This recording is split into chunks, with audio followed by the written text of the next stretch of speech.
Hey guys, welcome back to my channel. Thought I would try something a little bit different today. I'm already imagining that I'll look at this video in the future when maybe I have a handle on things like lighting and be like, what the hell were you doing? Because this is probably really bad. There's crazy shadows. I tried to do something clever with this I can't even get it into the camera, but it's this pretty pink light that I really like. It's actually multicolored, but I have it set to pink right now, whatever.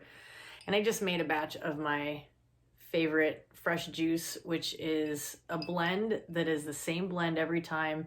In one of my recent videos where I was talking about, sort of like recovery topics, I was talking about how juicing has been this really important part of recovery for me, or just, having a healthy lifestyle. And it's a total pain in the ass, and it takes too long, and it's annoying, and it's expensive. So sometimes I say to myself, is this really something that's worth doing? It'd probably make more sense to go to a fancy juice place and pay $15 for a juice, but I don't want to do that. So, and I like my juice. My blend, in case anyone is interested, which is the same every time, and it always comes out friggin' bomb. Carrot, celery, apple, Granny Smith apple to be precise, turmeric, ginger, try to use lots of ginger.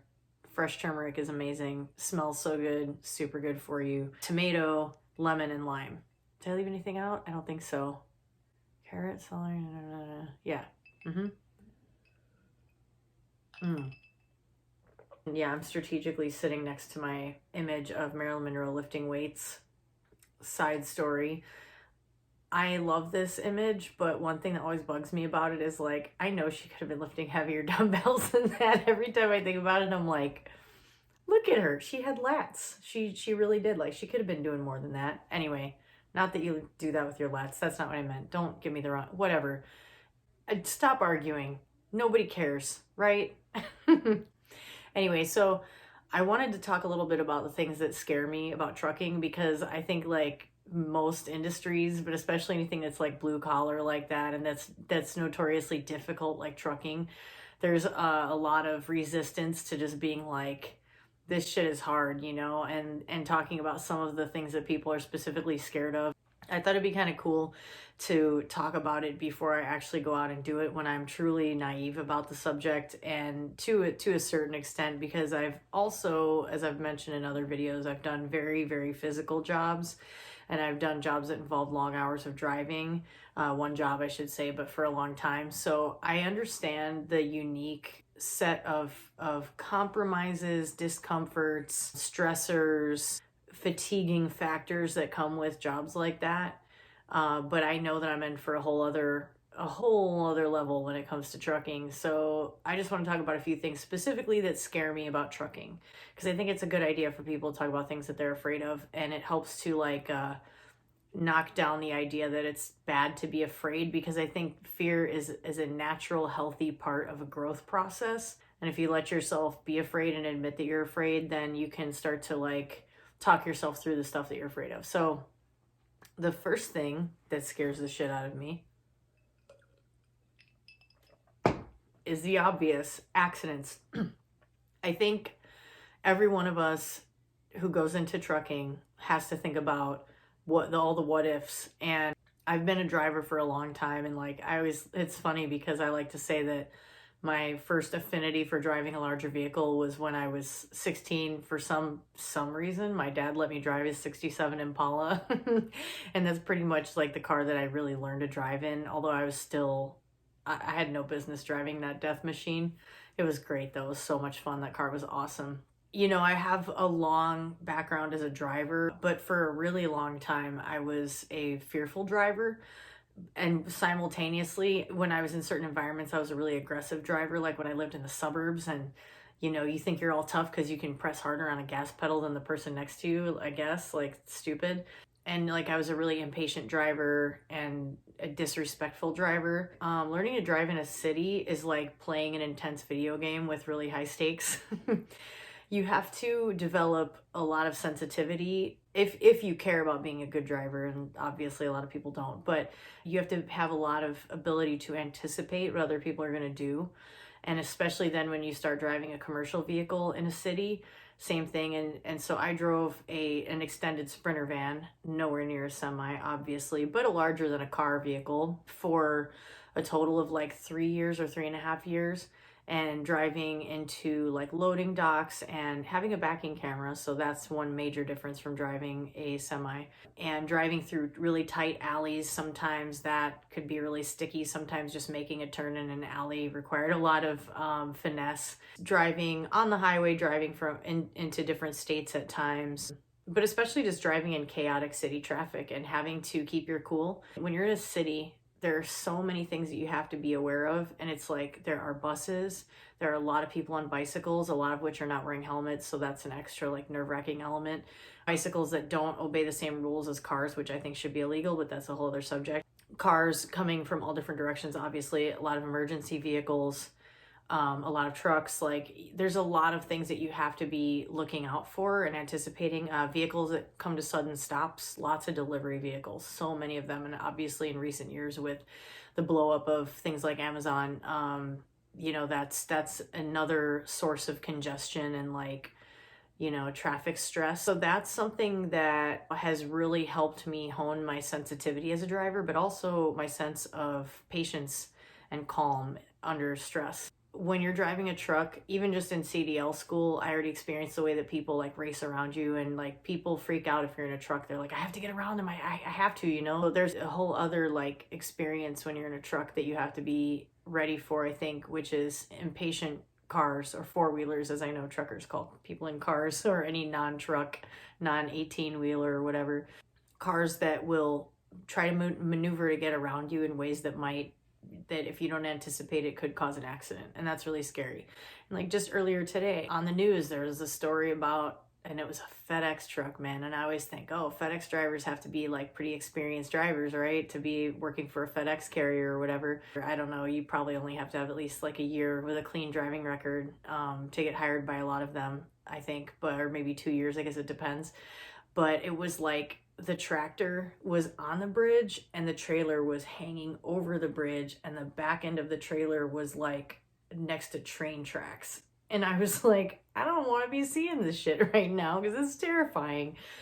And there's stories like that every day, and maybe not like that every day, but a lot of stories like that. So that shit is terrifying. The way that I talk myself through it is just by being real with myself and telling myself I'm going to get into some sticky situations. Definitely. I'm going to have close calls, especially when I'm a new driver. And let's hope that's all they are, is close calls. Nothing can prepare you except for experience, and that's the hard reality of when it comes to any type of job, but especially something that's really dangerous, is you can't expect yourself to be an expert the second you start. You're not going to be. You're going to have to go through those growing pains, and you just have to hope that when it comes to this type of a job, that the growing pains aren't anything that cause any damage or hurt anyone.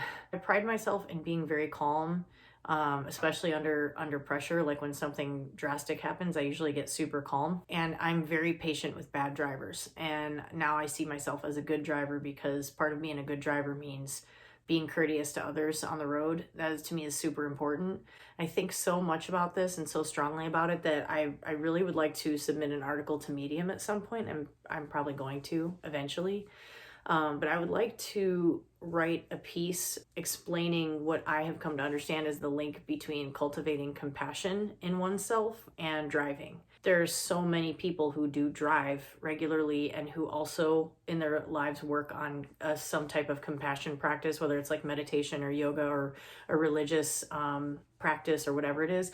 But then they get in their car, and because there's this depersonalization that occurs when we just think of the other car like there's not a person in there, it's just a car, that we sort of throw that kindness or that compassion totally out the window. And I want to talk about how you can actually become a healthier person and a happier person inside yourself if you learn how to cultivate compassion toward other drivers. And it's not easy when people are shitty on the road, and a lot of them are, let's face it. Next thing I'm scared of getting screwed over. I think in part because I'm the daughter of a long haul trucker. My dad's been driving for over 20 years. Like, he was driving originally when I was an infant. He had a Kenworth. He had his own truck. And unfortunately that didn't work out for him, but he's trucking now still and has been for a really long time. And I've heard a lot of negative stories, and I've heard about like terrible experiences he had where he got taken advantage of by companies that he worked for, large and small. That is something that is 1,000,000% present to me. And even the job that I'm going into to start off with, there are things about it that I know are not ideal for me, especially in the financial sense. When it comes to my work life, something that I think makes me a little bit different than some others is that money is never the only factor for me. There's always like a lot of different aspects that I weigh, and a lot of it has to do with like thinking of the bigger picture. What do I want to get out of this besides just money? And I wish I was more focused on the money, because I would probably end up making more money. I mean, duh, right? But in this case, there are specific aspects of this job that make me want to take it. And especially, this to me is really important. I don't want to get screwed over. I don't want to get taken advantage of. I don't want someone to work me to death for shitty money. You know, no one obviously wants that outcome. But whether you're working for a large carrier or a smaller carrier, there's going to be aspects of that when you're brand new that are not going to work very well for you, for your bottom line. My thought process is, this is me getting acclimated. This is me getting some education and experience under my belt. And then if it doesn't work, and if I don't feel like I'm being appreciated as I should be, because I'm an awesome employee no matter what I do, I'll go somewhere else, you know? And I'm willing to take that chance because there are aspects of this early job that really appeal to me. One is that a very good friend of mine who I really trust worked for this small company previously and had a really great experience, and started out similarly, where the financial deal wasn't awesome, but it improved over time. And it was like, you know, they're testing you out and you're testing them. The other thing about it that I really am glad for is that they are willing to let me drive flatbed and teach me how to throw tarps and how to strap down loads. And I want to be a versatile driver. And I think that it's probably likely that a lot of companies don't want to hire a female flatbed driver who is new at that, who doesn't have experience, because they're going to doubt your capacity to do that type of job, which is super physical. And there are not very many women out there doing it. And I love, I love really difficult physical jobs. And if you haven't seen any of my other videos and you happen to be watching this, which I find curious if that's the case, but when I did that delivery job, I was delivering furniture, and I carried very, sometimes quite heavy pieces of furniture with a partner up and down multiple flights of stairs, and did that multiple times per day. So we're talking credenzas and dressers and couches and all kinds of stuff, things that were much bigger than me and heavier than me. I'm not saying I'm the strongest person in the world, but I am saying I am capable of lifting 100 pounds and moving it around. Do I want to do that all day long, every day? I don't know yet. I haven't done it, so I'm not totally sure, but I have a sort of sick fascination with doing jobs that beat the crap out of my body.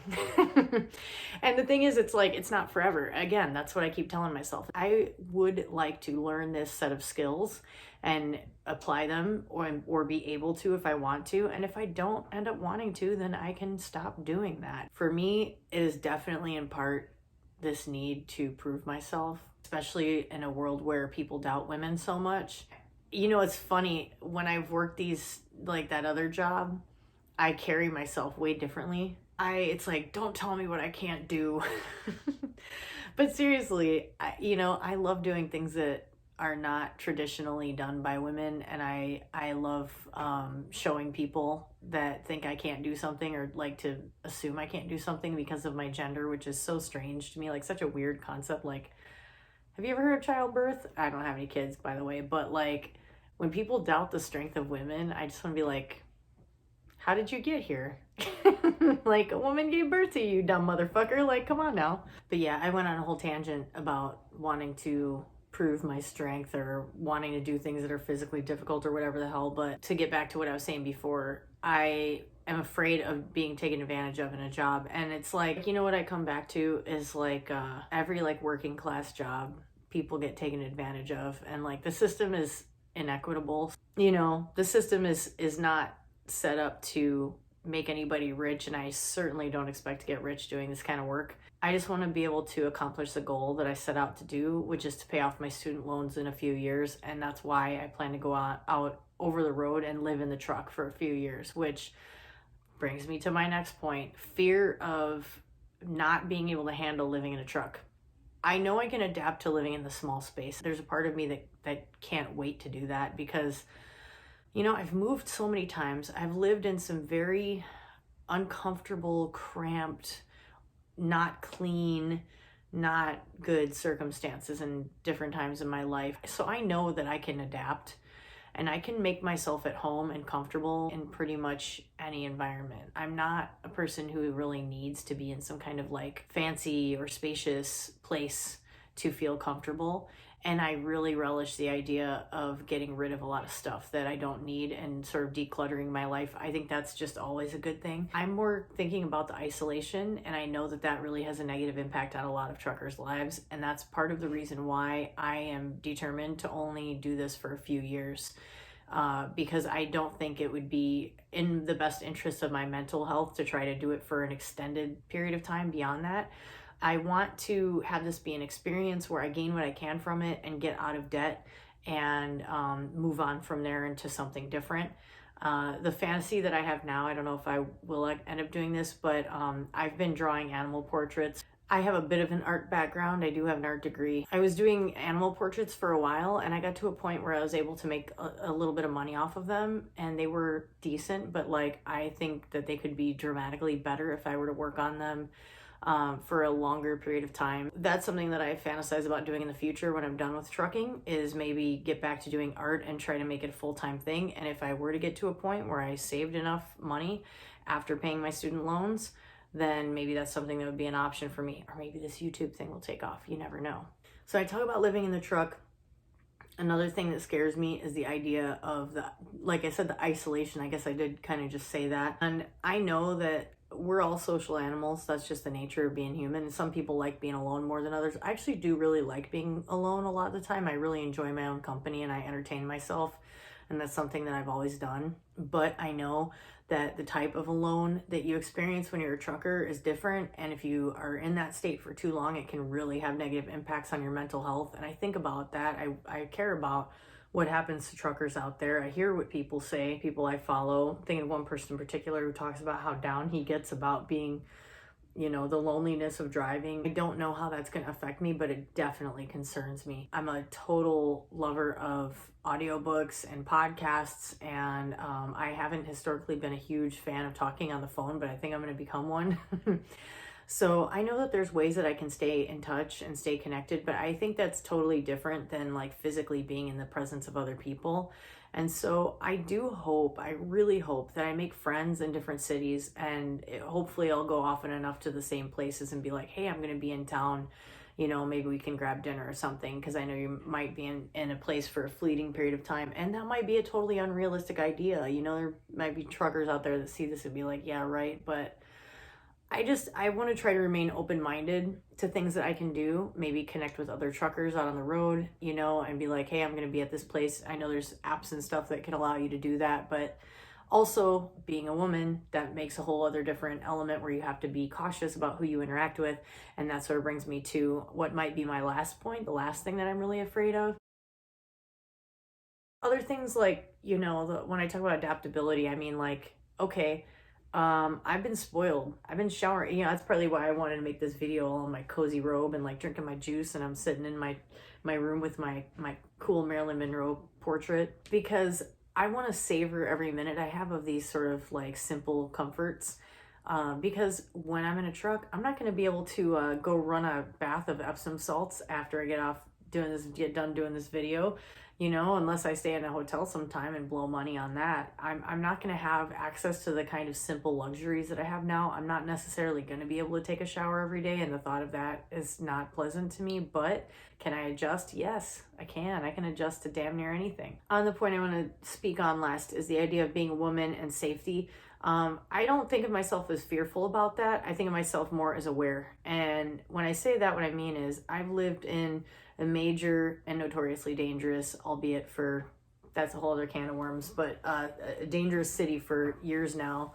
And, the reality is it doesn't matter where you live, especially if you're a female, you are vulnerable, and you never leave your house without thinking about the things that can happen to you. I never don't think about that. at any time. It can happen in broad daylight. It can happen at any hour. You have to be mindful when you're sitting in your car. You have to be mindful when you're getting out of your car. You have to be mindful when you're walking from your apartment.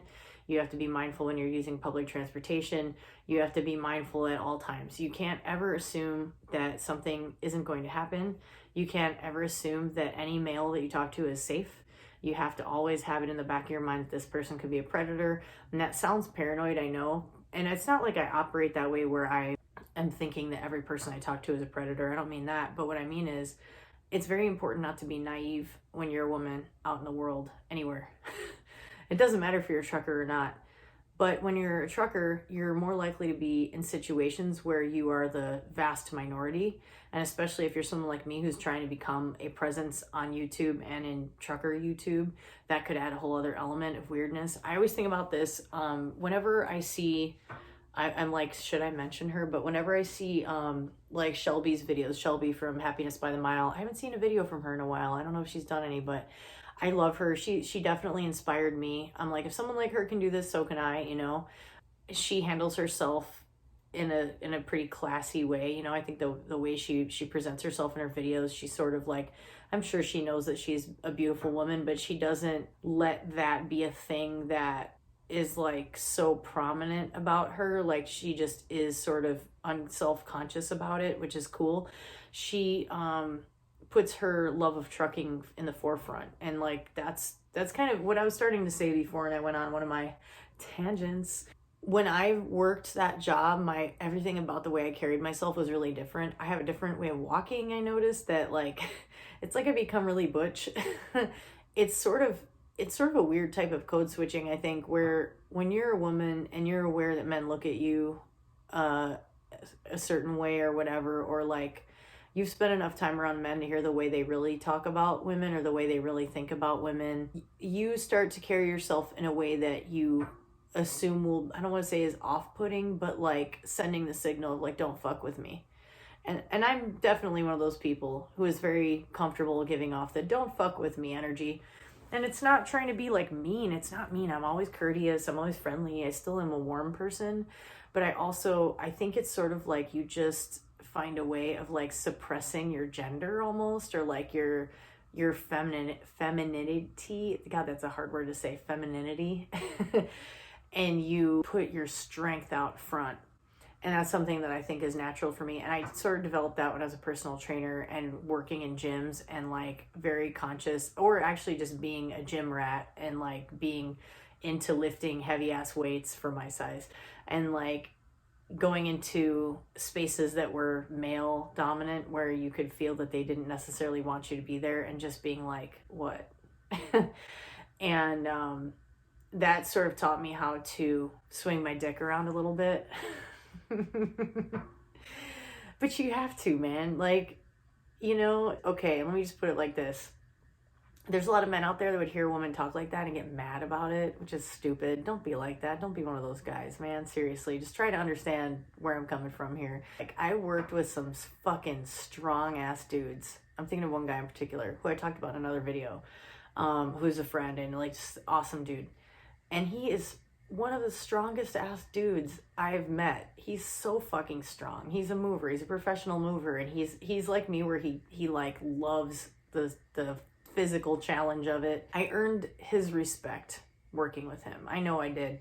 And I think that's something I take pride in working with men who get to know me, that work with me one-on-one, see that I take hard work seriously, and I don't expect to be babied, and I don't want to be babied. I think what's difficult is the way a lot of men were raised is like they see it as their role to be chivalrous, or like even when you're working with them and you guys are technically peers, they'll like hold the door open for you and stuff. And when you're a woman in a certain type of profession that's more blue collar, more physical, you don't want that, because it's actually, even though it's meant as a having manners and politeness thing, it's putting you down on a lower level. It's indicating that you're not on the same level of strength and capacity.